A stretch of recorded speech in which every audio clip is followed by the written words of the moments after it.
what it all comes down to, where the rubber what it all comes down to, where the rubber actually interfaces with the road for a Jew, is not only in the matters of ideology, but is in fact how the individual Jew expresses their Judaism through observances. How does he or she choose to celebrate life? How does he or she choose to deal with the difficulties of life? During the course of one's life, one is not just given to know times of joy, but one has to deal with great emotional upheavals as well. And it is there that an effective religion meets the needs of an individual. It is there that we get to find out whether our religion is truly our religion. Does it help us overcome difficulties? Does it help us to express our joys? Does it help us deal with the world around us? Does it help us? That's the real question. And so it is that in this segment, I wish to look at the holidays and the festivals and the life cycle events and the ethics of the Jewish people, and how each of these and all of these come to interact to express for the Jew a meaningful existence. Surely all of us are aware that the calendar of the Jewish year is not the same calendar that one finds in secular society in the United States. Our Jewish calendar is a solar lunar calendar. It's a calendar that was created to deal with the fact that while in order to be real and to continue to have spring holidays come out in the spring, it had to be a solar calendar. In order to be easily utilized by its earliest practitioners, it needed to be a lunar calendar so that they could look up in the skies and there behold the moon and know when it was time for these celebrations. And so it is that our Jewish calendar is based upon a solar lunar system where 7 times every 19 years, the Jewish calendar is intercalated, has an added leap month, which in this case is actually the month of Adar 1, that we add to the calendar so that we can keep our calendar working properly. During that calendar year, we know that the Jewish year, in fact, has several times when tradition tells us it celebrated a new year. We had the New Year of Kings, we had the New Year that came in the spring, and we had the New Year that ultimately became the major observance, which came in the fall. First among these, we would forget about the New Year for the Kings, and just note that the spring New Year gives us the order of our holidays so that we first observe Pesach, which celebrates our deliverance from Egypt, crossing of the Sea of Reeds, leading ultimately 50 days thereafter to our celebration of Shavuot. While Passover is a 7-day holiday in Israel and for Reform Jews in the United States, it is an 8-day celebration for traditional Jews and conservative Jews. For Shavuot, it's a 1-day holiday for Reform Jews and in Israel, and for conservative Jews and traditional Jews, it's a 2-day observance because the calendar was not quite certain in tradition, and therefore they observed 2 days to make sure they didn't miss the actual correct date of observance because of clouds or a late message.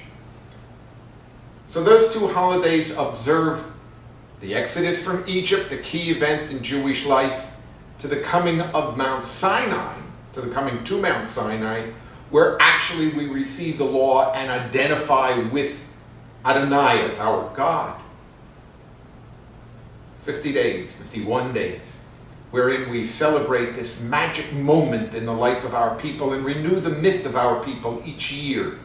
Passover with its Seder with its home service and all of its celebrations therein, Passover is the leading holiday in terms of observance. Though to be quite honest, those observances range all the way from a full Seder with all of the accoutrements to simply a family getting together and having a meal and recognizing in some fashion that it is holiday for the Jewish people. The third of the pilgrim holidays, those holidays that according to Scripture were given to us when we were to go to Jerusalem on foot, and there we were to present our offerings when the temple still existed.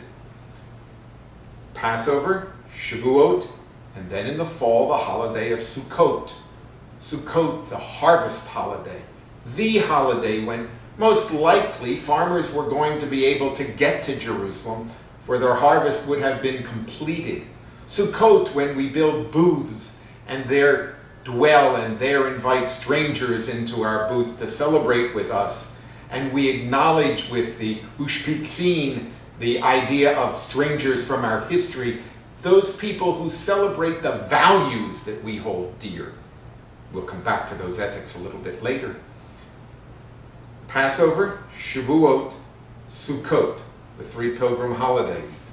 Sukkot itself is a 7-day observance for the Reformed Jewish community and in Israel, with an 8th day being the celebration Simchat Torah, the celebration of Torah, wherein we read the end of the book of Deuteronomy, the 5th book of our Torah, the last book of our Torah, and we immediately start again in the book of Genesis.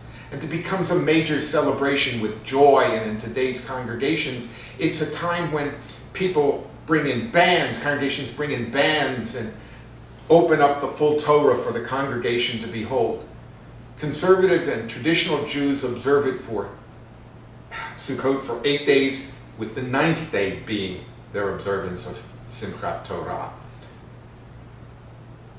Equally important in this major holiday season is the fact that just before Sukkot coming on the 15th day of the month, on the first day of the month, we observe the Jewish New Year, Rosh Hashanah. This again is a 1-day observance in many Reformed congregations, but it's a 2-day celebration in Israel and for conservative and Orthodox Jews, even as it is in some Reformed congregations today.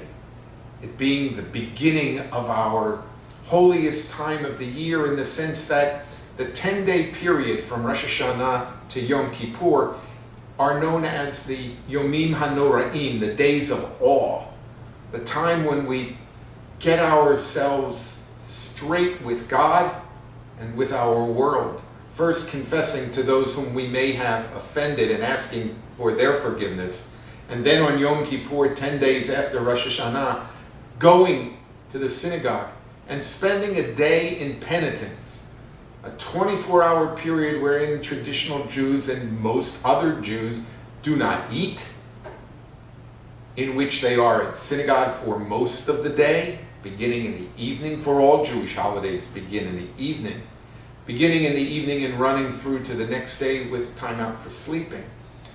This time is a time to sit in synagogue and begin to understand the relationship of the individual to the world about them. If our pilgrim holidays, Pesach, Shavuot, and Sukkot, are all in fact agricultural holidays in their origins, holidays which I believe and others agree, not with me, but I agree with them, actually came about as our means of involving ourselves perhaps with the celebrations of our pagan neighbors in the earliest stages. They then became holidays in which we added the historical consequences, or historical meanings of which I spoke, and the theological significance for each of these holidays. The question is, what about Rosh Hashanah and Yom Kippur? For in Scripture, no such connections are made. I would suggest that the actual meaning for Rosh Hashanah and Yom Kippur, though I have found it in no text, is that for a farmer, the most difficult time of the year, the time when all has been done and nothing is left but earnest petition to God, was the period just before the harvest, the period of Rosh Hashanah through Yom